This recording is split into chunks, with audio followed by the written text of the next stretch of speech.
Talk show bersama Jantungku. Assalamualaikum warahmatullahi wabarakatuh. Selamat siang semuanya dan selamat datang di acara talk show kami yang spesial hari ini. Kembali lagi bertemu bareng Aisyah di program talk show bersama Sobat Jantungku. Yang kali ini juga kita bakal membahas hal yang penting banget tentang kesehatan jantung. Untuk itu pada siang hari ini saya akan bersama dengan Dr. Afdalun Anwar, Hakim SPJPK. Beliau adalah salah satu dokter spesialis jantung dan pembuluh darah yang aktif melayani pasien di Rumah Sakit Awal Bros Batam. Betul, dokter? Mantap. Oke, betul. Oke, kali Juga ini kita awal akan bros juga membahas, ya. Mhm. Kali ini kita akan ngebahas tema yang sangat menarik ya, dok ya, tentang deteksi dini penyakit jantung koroner dan penanganan terkini. Yang seperti kita tahu, penyakit jantung koroner ini adalah salah satu penyakit yang paling mematikan di dunia ya, dok ya. Ya, penyebab kematian ya tertinggi. Yang memang tetapi dengan deteksi dini dan perawatan yang tepat kita dapat meningkatkan kualitas hidup dan meminimalkan risikonya. Kita semua suka mendengar dok simpang siur tentang penyakit jantung yang memang penyakit jantung itu tiba-tiba diderita sama orang yang sebenarnya nggak punya penyakit jantung, tiba-tiba ada penyakit jantungnya ya dok ya. Ya, Kadang kenapa sih dok? Kadang orang yang sehat pun tiba-tiba terkena penyakit jantung. Boleh dok, silahkan dokter jelaskan. sebenarnya eh dan tiba-tiba itu kita perlu ditelusuri lagi. Mhm. Sebenarnya banyak orang sudah ada keluhan, ya, Ya. ya. Sebenarnya masyarakat sudah ada keluhan, cuman nggak ngeh kata orang anak sekarang, nggak terlalu care dengan keluhan itu. Ternyata Mhm. itu sebenarnya jantung. Ya, ada beberapa orang itu kan nggak denial, nggak mau katakan sakit, nggak mau dibilang ada suatu kelainan-kelainan tertentu, Mhm. sehingga sebenarnya sudah ada keluhan gitu sebelumnya. Ini mungkin hanya 50% lah, ya 50% penyakit jantung itu nggak ada keluhan. Umumnya sudah tanda-tanda sebelumnya, Mhm. cuman beberapa orang atau beberapa persen masyarakat tuh nggak care gitu kalau itu ada keluhan. Maka dibilang tiba-tiba, ya. Ya memang serangan akutnya tiba-tiba, tapi sebenarnya sudah kita bisa tahu sebenarnya dia kemarin sering mengeluh, contohnya sudah ada cepat capek ya kalau jalan ya, agak Mhm. ngos-ngosan sekarang ya. Ya kemudian atau ada nyeri-nyeri dada ya, tapi nggak dianggap, atau kadang-kadang nyeri eh, lambung, nyeri daerah Mhm. kita bilang dari daerah terlambung ya, itu juga ternyata salah satu keluhan dari orang sakit jantung koroner yang kita pikir sakit mah aja gitu. Nah, jadi nah, ketika serangan akut ini kita bilang tiba-tiba iya. Tapi sebenarnya kalau kita runtut lagi ke belakang, kalau kita lihat kronologisnya, nggak semua tiba-tiba sebenarnya sudah ada tanda-tanda sign-nya, simptomnya, ya keluhan-keluhannya, cuman tidak terdeteksi atau tidak tertangani dengan baik, sehingga muncullah tiba-tiba ya kalau serangan jantung Mhm. itu cuma tiba-tiba. Ya ketika serangan itu tiba-tiba karena tiba-tiba tersumbat, tiba-tiba aliran darahnya berkurang, itu memang tiba-tiba munculnya. Tapi sebenarnya kalau kita boleh bilang keluhan itu sudah bisa terdeteksi sebelum-sebelumnya. Mhm. Nah, untuk tanda-tandanya sendiri, dok, kira-kira apa saja sih, dok, tanda-tanda awal penyakit jantung koroner yang memang sebenarnya harus kita waspadai, dok? Jantung ini kan penyebab utama kematian di dunia ya, nomor satu ya, Mhm. ya termasuk di Indonesia ya. Kalau negara-negara maju memang ini penyebab kematian utamanya. Kardiovaskular disease, kalau kita lihat di sini kan 31% tuh orang penyakit kardiovaskuler, jantung, stroke itu penyebab utama Mhm. kematian. Baik, dok. Sehingga orang Amerika, orang Eropa itu takut sekali mati ke jantung ini, ya. Dan mereka lebih care biasanya ya. Dan dengan negara berkembang itu karena apa kurang care makanya kematiannya tinggi. Nah itu penyakit jantung itu kan yang kita bicara ini kan jantung koroner ya. Betul. Nah jantung koroner itu kan eh, kalau kita penyakit jantung macam-macam ya. Saya ada penyakit jantung, kelainan katup jantung, kelainan irama jantung, penyakit Mhm. infeksi, penyakit kelainan jantung bawaan dan jantung darah tinggi. Nah, koroner. Kita bicara hari ini jantung koroner. Dan ini penyebab utama kematian terbanyak di Indonesia. Jadi kalau kita mendengar ada orang meninggal mendadak, sudden death itu, sering dengar ada apa kemarin dia meninggal mendadak tuh, ya. Nah, Mhm. sebenarnya itu lebih banyak penyebabnya sudden cardiac death. Kalau kita bicara sudden death, kematian mendadak, paling banyak tuh sudden cardiac death, kematian karena jantung. Oke. Kematian karena jantung yang paling banyak adalah penyakit jantung koroner. Mhm. Jadi kalau kita lihat orang meninggal mendadak itu besar kemungkinan jantung koroner, ya. Nah, ini kira-kira prosesnya tuh, ya. Jadi dia awalnya tadinya pemula koroner tuh mulus begini, ya. Kira umur Oke. 20-an tahun, Mhm. 30. Sekarang ini saya barusan menerima pasien mau saya lakukan tindakan operasi tangring umur 32 tahun. Muda, ya. Ada lebih muda lagi 30 tahun kemarin saya memasang ring. Nah, kita lihat makin muda sekarang orang serangan jantung itu. Ya, kalau kita lihat prosesnya awalnya dia penggunaannya begini, ya, mulus, ya. Mhm. Dengan prosesnya usia, ada prosesnya apa mungkin dia faktor risiko yang tidak dijaga, mulai ada penyempitan begini. Ya, makin lama makin berat. Ya, Oke. ya kemudian yang kuning-kuning inilah lemak-lemak di dalam darah kita yang suatu saat nanti dia robek. Nah, waktu dia begini, waktu dia keluar begini sudah mulai ada keluar, teman-teman. Mhm. Ya. Nah, keluhan ini biasanya tidak dirasakan atau dia abai atau dia nggak peduli, kadang-kadang dia denial, nggak peduli. Ketika udah jadi apa menyumbat begini, yang Mhm. sebelah kanan yang saya tunjuk ini, barulah dia akan mengeluh tiba-tiba katanya. Nah, ini robek pembuluh darahnya, ya, lemak itu robek kemudian terjadi penggumpalan darah, menyumbat bisa parsial bisa total. Inilah orang bilang serangan jantung mendadak itu. Oke. Sebenarnya kalau kita lihat dari awal dia nggak mendadak ini, ya, tapi karena eh, biasanya dia tidak peduli, kurang perhatian, dia faktor risiko jangan dijaga, itulah dia. Nah, saya kasih contoh gini, ya, ini Ya. sebagai informasi masyarakat. Ini kalau gini, ini sedikit video singkat. Ini pembuluh darah. Mhm. Nah, yang kuning-kuning ini penyempitan. Ya, akibat dia kolesterol, rokok, setting atau kontrol, ya, kencing manis, lama-lama terjadilah penimbunan. Nah, Mhm. penimbunan ini lama-lama mulai ada keluhan mestinya orang. Ya, nah lama-lama nanti dia robek ini. Nah, ini kita lihat ini dia robek. Robek ini membuat apa? Penyumbatan.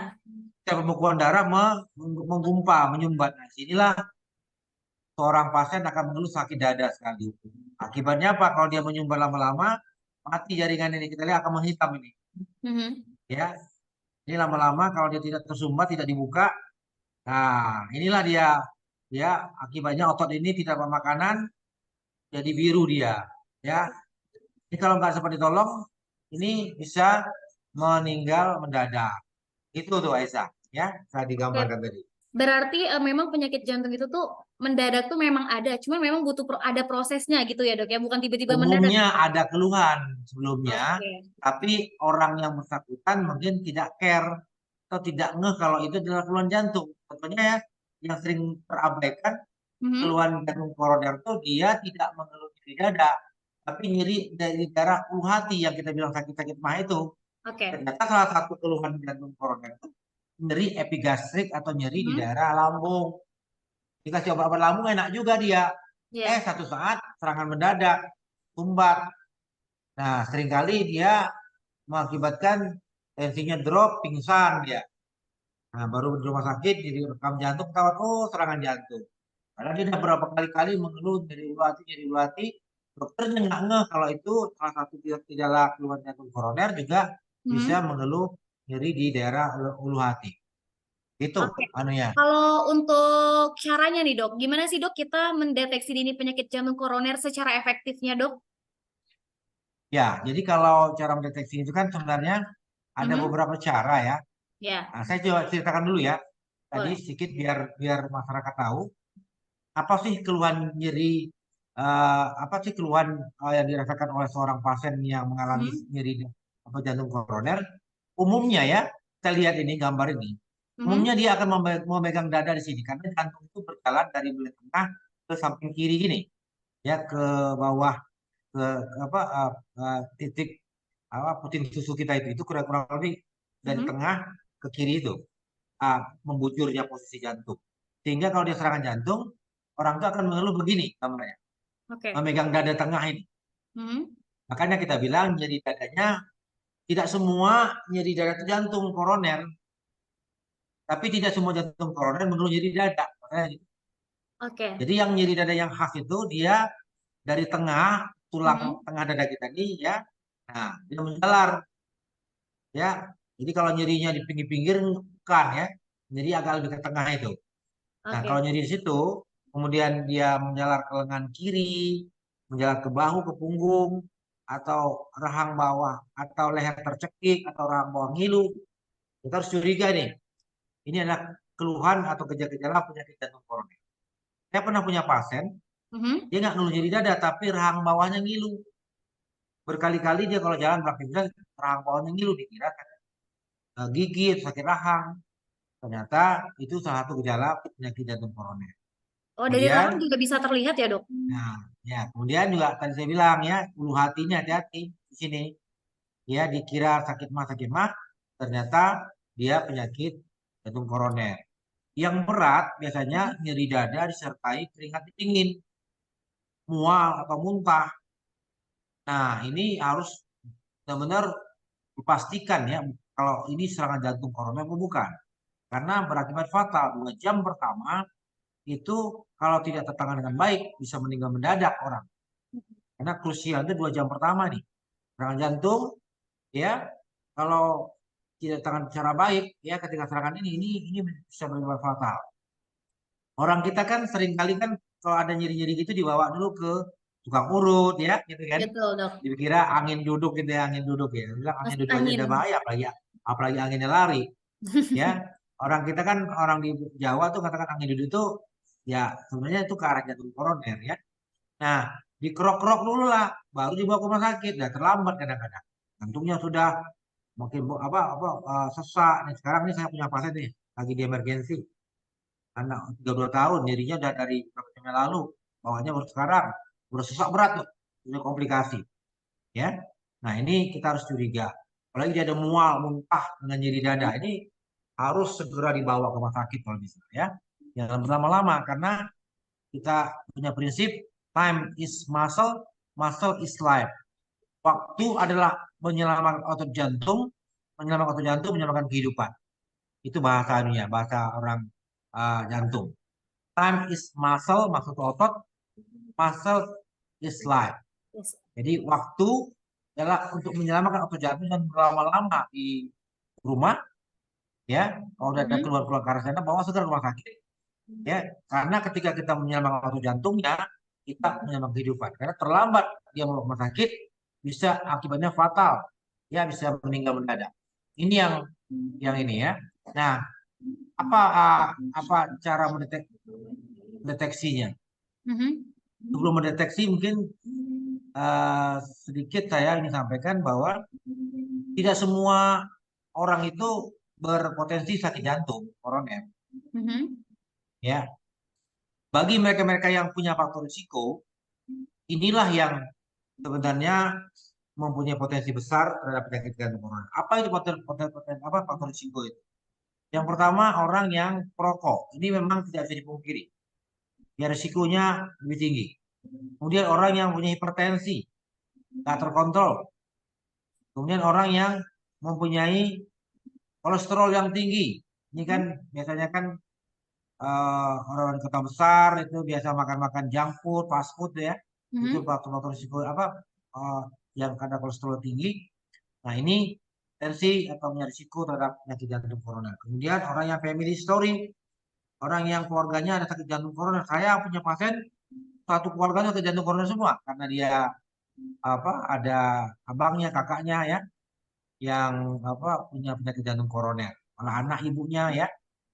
Nah, kemudian diabetes ya, Mhm. orang yang jarang beraktivitas, sedentary life namanya ya, orang yang obesitas. Nah, ini yang orang punya potensi, punya risiko Jantung. terhadap penyakit. Jadi tidak semua ya. Nah, bagaimana cara mendeteksinya? Ya, pertama kan bisa kita lakukan namanya screening ya. Mhm.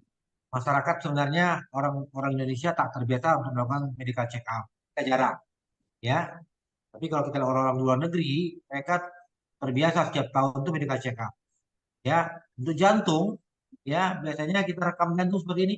rekam yang biasa. Cuman rekaman jantung ini tak semua bisa kedeteksi. Ya, kadang rekam jantungnya normal, ketika kita treadmill, ketika kita lakukan kateterisasi jantung, sumbernya 3-4 hanya. Ya, tapi sudah cukup untuk mendeteksi awal. Kalau kondisi akut, rekam jantung ini sudah cukup tahu, bisa.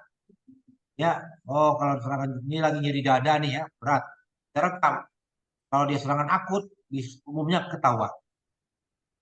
Nah, untuk screening, Mhm. ya, rekam jantung, kemudian treadmill test nih. Ya, Oke. kita lakukan treadmill test. Nah, ini bisa mendeteksi nih, lebih awal. Kalau rekam jantung biasa nggak ketahuan, kalau dengan treadmill ini bisa terdeteksi. Mhm. Ternyata ada penyempitan. Sering kita dapatkan orang yang lagi medical check up, ini ketahuan di situ. Nah, sehingga dilakukan pemeriksaan lebih lanjut. Ya, kemudian Oke. ada pemeriksaan lain namanya USG jantung atau ekokardiografi. Ini juga bisa mendeteksi. Ya, nah kemudian yang lebih canggih lagi CT angio, CT scan angiografi untuk jantung kardiak. Yaitu bisa lebih tinggi lagi. Yang paling tinggi tentu kateterisasi jantung. Mhm. Ya, yang ini ya. Nah, ini USG jantung. Ini kita bisa lihat ya eh, adanya daerah-daerah yang dicurigai penyempitan. Ini CT kardiak. Itu yang apa? Nah, yang lebih tinggi lagi adalah kateterisasi jantung. Itu mungkin dulu sementara Aisyah. Oke dok, kalau untuk masalah pola makan ini dok ya, dan gaya hidup, apakah itu tuh berpengaruh pada penyakit jantung koroner itu tersebut sendiri dok?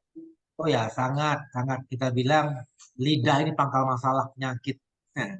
Lidah itu pangkal masalah penyakit. Ya, makanan enak-enak itu memang racun juga itu ya. Ya, Betul.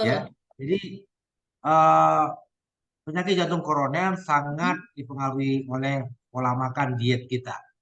Ya, terutama makan makanan yang mengandung ya lemak jenuh ya yang mengandung kolesterol tinggi ya karbohidrat juga semua eh, makanan-makanan yang punya potensi terhadap peningkatan kolesterol kita karena nanti kan dia akan berujung kepada peningkatan kadar kolesterol kita karena kolesterol yang ditakutin itu kan yang LDL kolesterol orang awam bilang kolesterol jahat LDL kolesterol kalau Hmm. kolesterol baik itu yang HDL high density lipoprotein ya jadi memang pola makan ini banyak sekali pengaruh terhadap penyakit jantung koroner. Ya, jadi orang-orang yang memang sehari-harinya banyak makannya mengandung lemak, jenuh, kolesterol, ya, santan-santan gitu ya. Kemudian karbohidrat juga tinggi ini juga berpotensi terhadap peningkatan kadar kolesterol itu sendiri. Nah, itu, jadi sekarang kan dianjurkan banyak makan sayur ya. Orang-orang Sunda itu bagus tuh ya, banyak makan sayur-sayuran ya. Betul dok. Daun-daun itu ya.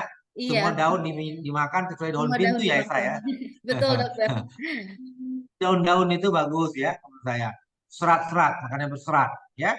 Jadi makanan-makanan yang berserat itu yang bagus.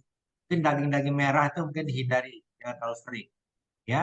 Oke. Ikan malah dianjurkan ya yang mengandung omega 3. Mm-mm. Jadi makanan berserat yaitu itu sangat disarankan dianjurkan ya dan kurangi yang mengandung lemak, santan, kolesterol. Itu yang masuk juga gula ya, garam ya ini juga hal yang bisa berpotensi terhadap penyakit jantung. Itu ya pengaruh daripada pola makan diet ya dan orang kita di kota memang pola diet ini masih menyumbang terbesar terhadap penyakit Mhm. jantung koroner. Oke dok, karena kita mempunyai waktu sekitar 5 menit lagi, saya punya pertanyaan terakhir nih dok. Kira-kira apa nasihat terbaik untuk menjaga jantung sehat sepanjang hidup dok? Boleh jelaskan dok? Oke, sebelum saya menyampaikan itu sedikit saja, Mhm. kalau pengobatan katanya terkini ya, pengobatan kita bicara ya. Jadi kalau Mhm. orang lagi serangan jantung begini, apa yang dilakukan? Pertama kan tentu saja kita pengobatan pengobatan biasa dulu ya, dengan obat-obat yang apa dioptimalkan ya. Kalau ternyata setelah diberi obat tetap juga masih mengeluh nyeri dada, sesak napas, ada respon, tentu kita akan melakukan tindakan berikutnya. Nah, Mhm. contohnya ini ya, namanya pemasangan ring cincin. Ya, Oke. bagaimana prosesnya itu biar orang tahu. Itu tindakannya cuma minimal invasif aja, seperti orang potong Mhm. infus. dimasukin kabel kecil di daerah lengan kanannya, ya, nah, seperti begini. Nah, Mhm. beginilah caranya orang pasang ring, ya. Nah, dibalon dulu, ya penyempitan ini, ya, yang kuning-kuning itu ditekan dulu supaya dia terkikis ke pinggir. Oke. Nah, baru dipasang ring. Nah, begitulah ring itu panjang. Ring itu cincin, bukan kayak cincin tangan kita, bukan. Nah, sehingga aliran darahnya menjadi lancar. Kira-kira begitu ya, caranya orang melakukan tindakan pasang ring. Pasangan Nah, ring. ini contohnya pasien saya ketika serangan akut ini tersumbat, Mhm. ini yang jantung koroner yang kanan, udah kanan, ketika dia masuk dalam kondisi di dada, pengambilan dingin, ya tensinya turun, drop, ya. Nah, kita lihat sumbatnya seperti begini. Mhm. Nah, kita coba lakukan tindakan. Inilah tadi yang lewat tangan tadi. Ya tidak perlu operasi besar-besaran, cukup ditusuk halus, ya. Nah, ini kita masukin kabel kecil ini, Mhm. ya, lewat pipa kecil ini. Nah, sehingga kita bisa masuk ke pembuluh yang terujungnya. Kemudian kita lakukan. Nah, inilah kira-kira tadinya kan hilang ya. Setelah Mhm. kita kembangin balon dan pasang ring ini, aliran darahnya menjadi lancar kembali. Ini kita lakukan dalam waktu 90 menit. Nah, kalau tidak, ya orang ini akan mengalami penyakit kematian otot jantungnya. Ya, nanti suatu hari nanti jantungnya membengkak dan macam-macam komplikasi yang dapat terjadi. Ini adalah cara sekarang melakukan tindakan ya pada orang yang mengalami serangan jantung akut. Kalau akut begini, kalau yang elektif, kalau yang terjadwalkan juga seperti beginilah kurang Mhm. lebih. Tapi yang ditakutin kalau serangan jantung akut, kalau tidak cepat dilakukan pertolongan, bisa meninggal mendadak. Ya, pilihan lain adalah operasi bypass. Ya, bypass itu adalah dilakukan operasi bedah jantung. Biasanya ini umumnya elektif, umumnya di Indonesia. Ya, sehingga orang ini tidak terjadi kematian mendadak karena diketahui lebih awal, dikateterisasi, dilihat sumbernya, kemudian dilakukan operasi terjadwal. Nah, Mhm. inilah cara di sekarang penanganan untuk yang jantung koroner. Ya, itu mungkin, Esa. Tadi pertanyaannya bagaimana cara mencegahnya? Paling penting itu ya. Iya, Dok. Nah, saya kasih tahu tip and triknya. Boleh. Kita punya singkatan ya, ada cerdik. Kita harus cerdik menangani penyakit jantung. Ya, Hmm? ini komplikasi ya, saya mau tahu ya. Kalau seandainya tidak ditangani dengan baik, ini ya, orang akan mengalami henti jantung. Nah, henti jantung ini ya kalau terjadinya di tempat-tempat yang jauh dari rumah sakit, ini yang menimbulkan kematian. Nah, kita sekarang dokter jantung mengajarin orang awam bagaimana melakukan pertolongan pada orang yang mengalami jantung. Ya seperti begini. Nah, ini contohnya ada kejadian lagi rapat serangan jantung. Ya, tapi ada sering beredar di medsos itu ya, dipukul-pukul itu nggak benar ya. Itu Mhm. cara yang salah. Ya, kalau menolong orang henti jantung bukan dipukul-pukul begitu. Ya, ini bukan cara yang benar. Ya, Oke. kalau orang berhenti jantung ada caranya melakukan asesmennya. Ya, contohnya begini. Ini juga cara yang salah ya. Mhm. Seperti ini ketika orang berhenti jantung. Bukan dipukul-pukul begitu. Nah, yang benar tuh begini. Nah, ya, ini contohnya nih. Kalau orang berhenti jantung, nah bagaimana cara melakukan pertolongannya?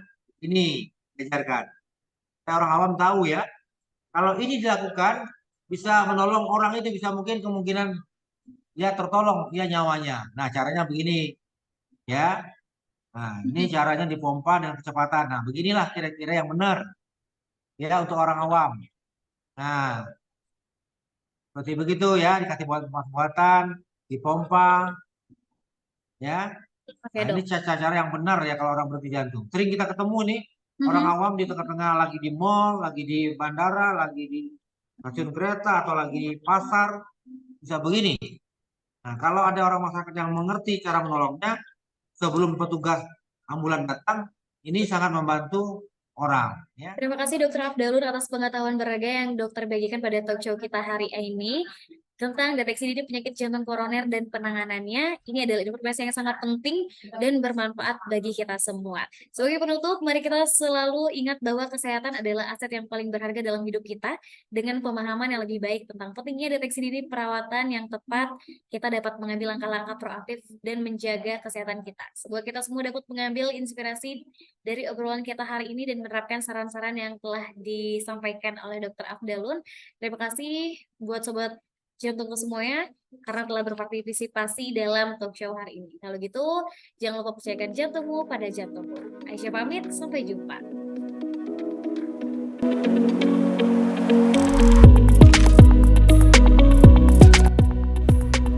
Jantungku, partner terpercaya melindungi kesehatan jantung Anda.